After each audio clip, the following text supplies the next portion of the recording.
The brightest stars of Hollywood's golden age often hid the darkest secrets behind their dazzling smiles. Among them stood a man whose rugged charm and commanding screen presence once captivated millions. Victor Mature, the legendary actor who brought Samson to life, who towered in both biblical epics and gritty film noir classics, spent his final days slipping into blindness, cut off from the adoring world he once ruled. Yet it wasn't the loss of sight that truly haunted him. It was something deeper, more tormenting, a truth he'd buried for decades beneath the glimmer of fame. What could compel such a towering Hollywood figure to confess a heartbreaking secret after nearly a lifetime of silence?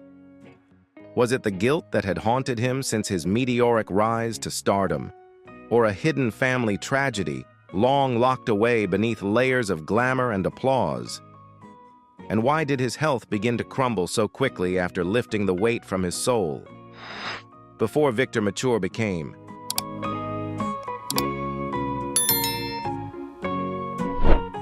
the ruggedly handsome star whose name once lit up movie marquees across America, was, at his core, simply Victor John Mature. Born on January 29, 1913, in Louisville, Kentucky, the son of a Swiss immigrant father who ran a small cutlery shop. Young Victor's life began not in glamour, but in humility and relentless hard work. The hands that would one day embody the might of Samson on screen first learned their skill in that modest shop, cutting and sharpening blades with quiet precision. Few could have foreseen that this humble boy, born of immigrants, would rise to become one of Hollywood's most recognizable leading men. His path started with a brief chapter at the Kentucky Military Institute, but it was in California, at the Pasadena Playhouse, where his destiny truly began to take shape. There, the raw magnetism he possessed started to be carved into something the camera could not ignore. Yet Hollywood never hands out fame without a fight. Before his big break, Mature hustled through odd jobs, selling refrigerators, plastering walls, all the while cradling dreams far bigger than the small paychecks those jobs could offer.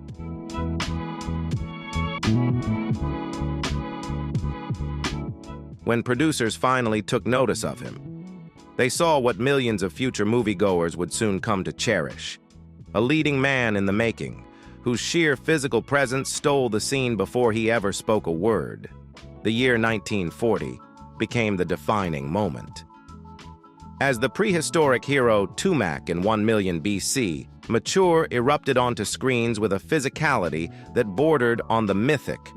Suddenly, the former refrigerator salesman was no longer anonymous. He had been launched into instant stardom with a muscular frame, features that looked sculpted from granite, and a commanding aura that claimed every frame he stepped into. These were the traits that made Mature an overnight sensation. Throughout the 1940s, he rode that wave of momentum, appearing in a series of commercial hits: My Gal Sal, 7 Days Leave, and the noir classic I Wake Up Screaming. These films showcased not only his formidable physique, but also a surprising emotional depth, an actor capable of delivering both tender romance and intense drama with conviction. Yet, it was within the biblical epics that Mature truly found his most iconic and unforgettable roles.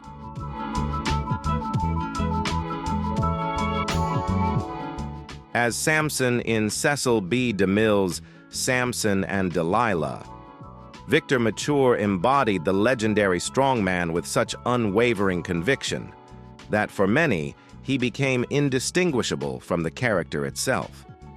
The film's monumental success solidified his place among Hollywood's greats, opening doors to other sweeping historical dramas like The Robe and Demetrius and The Gladiators. These films didn't just reinforce his stardom.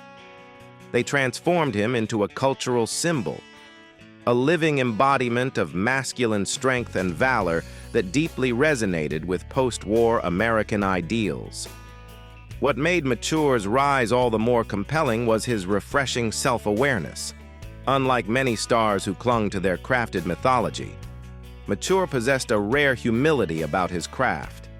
He was known to laugh off praise with disarming wit, famously joking, "I'm no actor. I've got 64 pictures to prove it."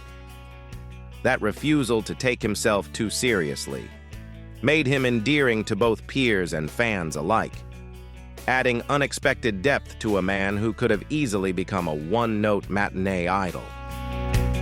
But there was something even more extraordinary about Mature, something that set him apart from many of his Hollywood contemporaries, a quiet trait that revealed the true man behind the myth. At the very height of his fame, when most actors clung fiercely to their hard-won spotlight, Mature made a choice that would define his legacy far beyond the screen, while his face continued to sell out theaters.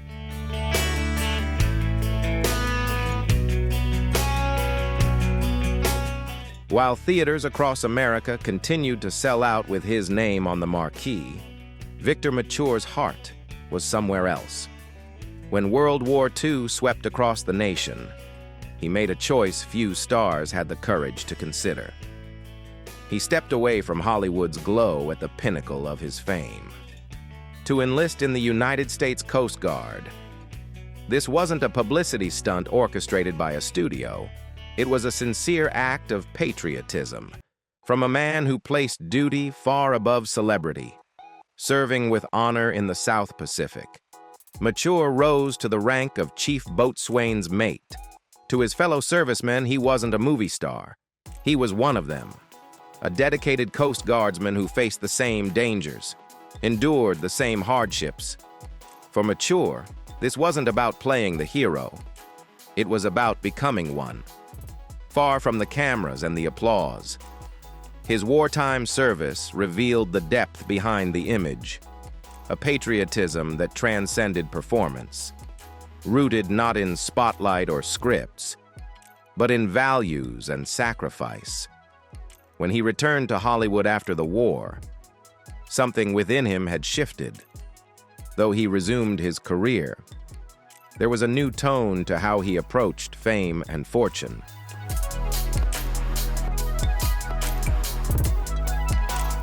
He began to see beyond the limitations of being merely hired talent, seeking greater creative control and entrepreneurial opportunities within the very industry he had helped shape. By the 1950s, this evolution led him to establish Romina Productions. In partnership with United Artists and Batjack Productions, the latter founded by none other than John Wayne. Through this ambitious venture, Mature transitioned from actor to producer, with projects like China Doll, where he took on dual roles, both in front of and behind the camera. This shift wasn't just about business savvy.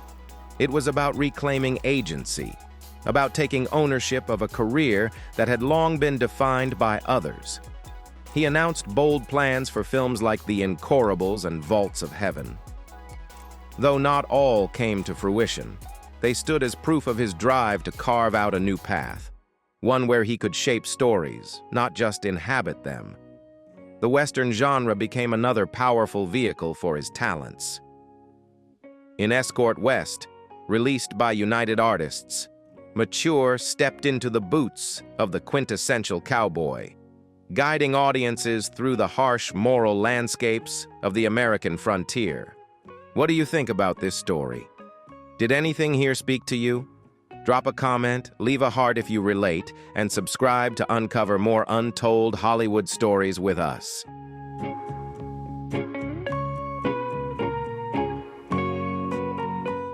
His rugged appearance and commanding aura made him a natural fit for the Western genre, adding yet another layer to his versatility as an actor. One standout project from this period was Timbuktu, a French Foreign Legion adventure that swept Mature into the sweeping deserts of North Africa. Under the direction of Jacques Tourneur, he portrayed a soldier undertaking perilous missions within the Legion, showcasing once again his remarkable ability to adapt across genres and geographies. By the late 1950s, Mature had forged a strong working relationship with producer Irwin Allen. This collaboration led to his role in The Big Circus, a bold production that cast him into the vibrant and high-stakes world of circus performers, from decorated war hero to hardened cowboy to fearless performer under the big top. Mature proved again and again that he could embody any character his producers dared to imagine. His filmography continued to grow with roles in The Bandit of Job and the title role in the Italian peplum film Hannibal, where he portrayed the legendary Carthaginian general with unflinching intensity. His collaboration with Orson Welles in The Tartars further cemented his legacy within the historical epic genre, a genre that, by now, had come to define a significant chapter of his cinematic identity.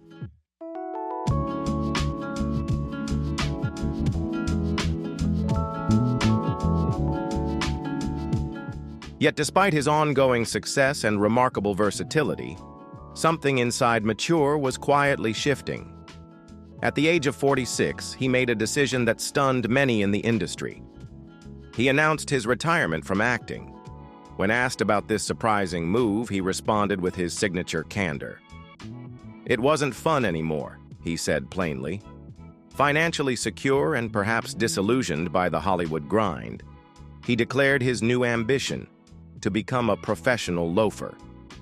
Even as he walked away from the spotlight, the chapters of his personal life continued to unfold, revealing a man whose depth extended far beyond the screen legends he had brought to life. Behind the larger-than-life image of Victor Mature was someone constantly yearning for connection, for true companionship. His private life mirrored the richness of his film career, marked by 5 marriages that reflected the shifting tides of his journey through fame and fortune.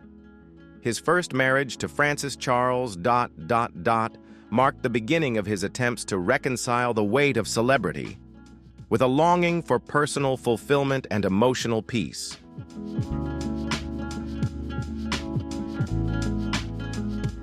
Though details of this early relationship remain scarce in the public eye, it marked his first attempt to reconcile the divide between public persona and private joy, a delicate balance that would elude him for many years to come. Following this chapter, Mature married Martha Stevenson Kemp, a woman no stranger to the entertainment world. Having previously been married to famed big band leader Hal Kemp, Martha had endured her own heartbreak. When Hal tragically died in a car accident in 1940, perhaps giving her a deeper understanding of life's fragility even beneath the dazzling lights of show business. Still, even this shared awareness could not sustain their union forever. Mature's journey toward stability continued, leading to his third marriage with Dorothy Stanford Barry. Though not a celebrity herself, Dorothy became another thread in Victor's increasingly tangled romantic tapestry. Like those before, this marriage reflected his ongoing yearning to find emotional grounding amidst the often isolating world of fame. His fourth marriage to Adrienne Erwick was yet another earnest attempt to find authentic connection in a life where the spotlight often cast more shadows than warmth.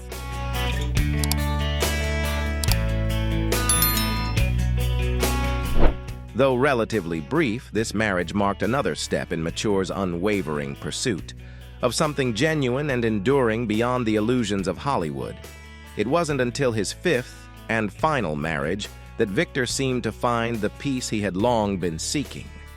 In 1974, at the age of 61, he married Loretta Sabina, a woman who would stand beside him for the remainder of his life. Their union lasted for more than 2 decades, until Victor's passing in 1999, suggesting that he had at last found the stability and companionship that had eluded him through 4 previous marriages. Together, Victor and Loretta had 1 child, a daughter named Victoria Mature, who would later follow in her family's artistic footsteps as an opera singer. Victoria's path mirrored that of her mother, Loretta, a trained opera singer herself. creating a beautiful and poignant thread of artistic continuity that extended the mature family legacy well beyond Victor's cinematic achievements. Outside of his marriages, Victor's romantic life also included connections with some of Hollywood's most iconic women. He was briefly engaged to screen siren Rita Hayworth before she went on to marry filmmaker Orson Welles.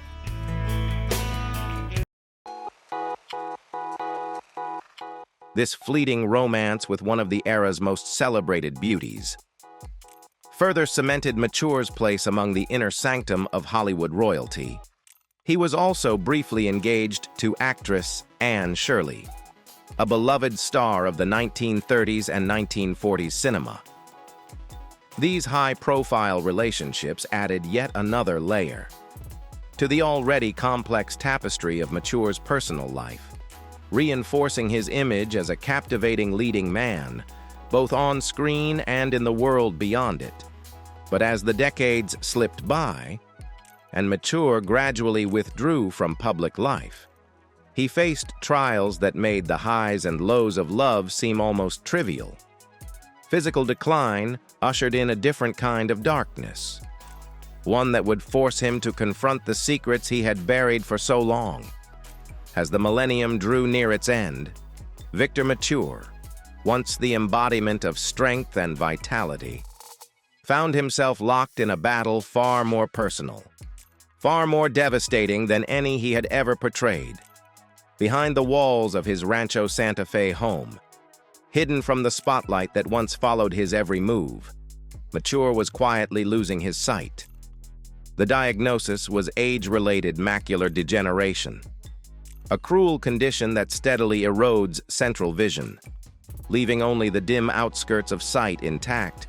For a man whose eyes had once entranced millions, that slow and irreversible fading of vision felt like a particularly heartless twist of fate.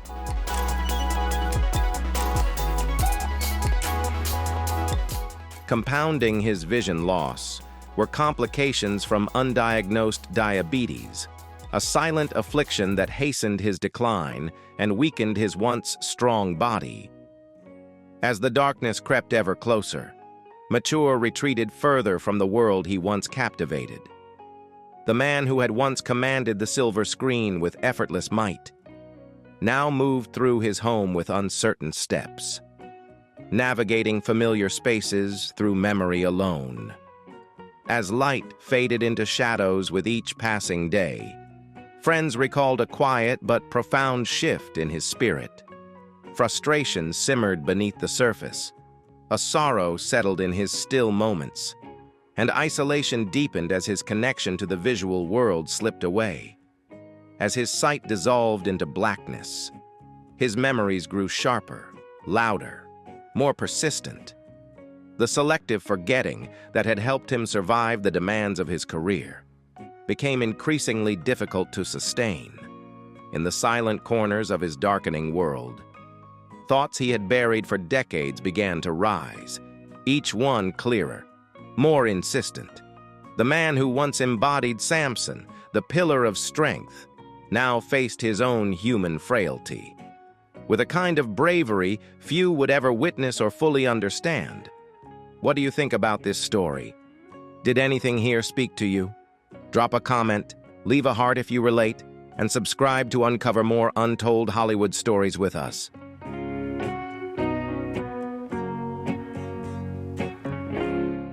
His daily routine became a quiet tribute to human resilience and the will to adapt.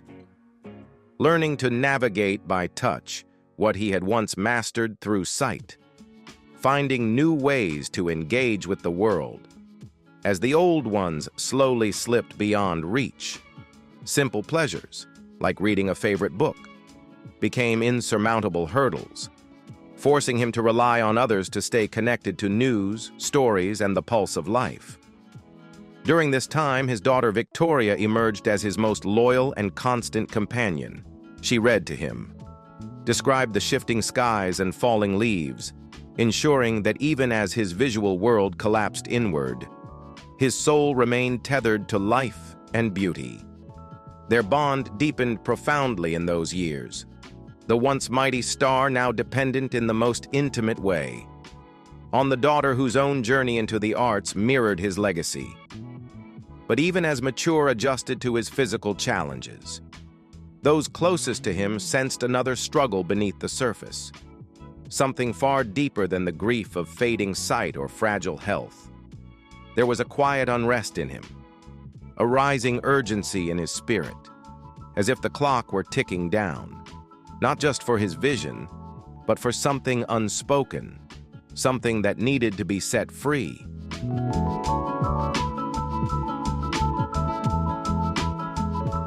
The revelation came during a rare, privately recorded interview, intended to be used in a future biographical project. What began as a standard reflection on his storied career slowly drifted into uncharted territory, with a voice trembling from both age and unspoken grief. Victor Mature began to speak of events he had never dared utter in public, in the shadowed silence of his blindness. Memories buried for more than half a century returned with startling clarity. There were two versions of the confession, one involving a failed romance with a young actress who later took her own life, the other tied to the concealed death of his younger brother during the filming of Kiss of Death. Regardless of which was true, both pointed to a deeper, more haunting reality. Victor Mature had lived with unbearable guilt for the majority of his adult life. In the first account, he spoke of a brief but passionate romance with a fellow aspiring actress during the early days of his ascent. The relationship ended abruptly, pressured by his agent, who insisted that love had no place in the image they were crafting. Shortly after, the young woman, already overwhelmed by the brutal pressures of the film industry, and now crushed by abandonment, took her own life. Though never publicly linked to the tragedy, Mature had quietly shouldered the blame for decades. In the alternate account, he described a devastating event during the filming of Kiss of Death, a fatal accident involving his younger brother concealed from the public eye, whether out of guilt, love, or the weight of memory. The confession served as a kind of final absolution, a clearing of the soul, before his final curtain call.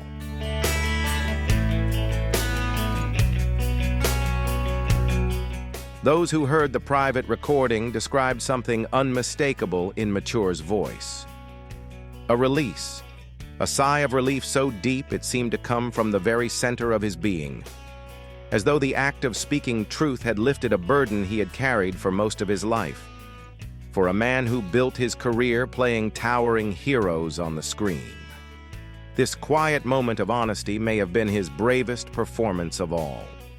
Choosing to be remembered not as perfect, not as mythic, but as wholly, painfully human. In those final recorded words, Victor Mature reached something that had eluded him even in his most acclaimed roles: raw, unfiltered authenticity. But this confession proved to be more than a cathartic release. In what felt like a cruel, poetic synchronicity, Mature's health took a sharp, dramatic turn shortly after unburdening his soul, as though the release of guilt signaled to his body that it was finally safe to let go. The weight of truth, once spoken, seemed to hasten his physical decline, and in the days that followed, those closest to him witnessed a man fading swiftly, slipping into surrender. The same man who once brought Samson to life with fierce vitality now seemed quietly ready to yield to the slow undoing of age, the ache of illness, and perhaps in the most poetic way of all, to the peace that followed finally speaking the truth.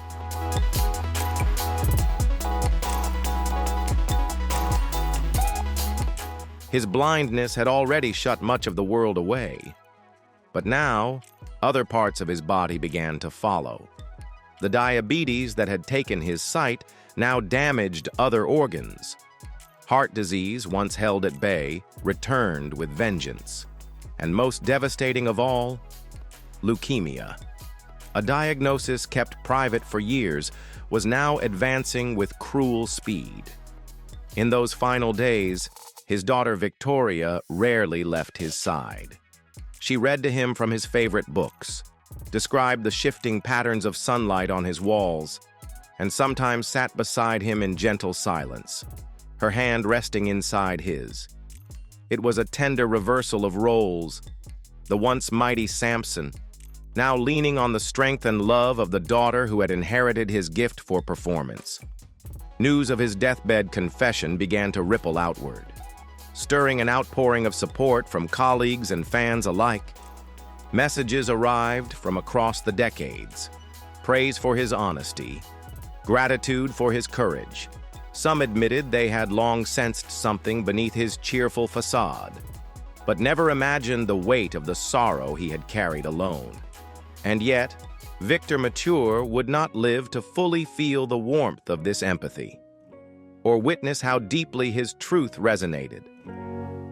On August 4th, 1999, in the quiet comfort of his Rancho Santa Fe home, Victor Mature exhaled one last time.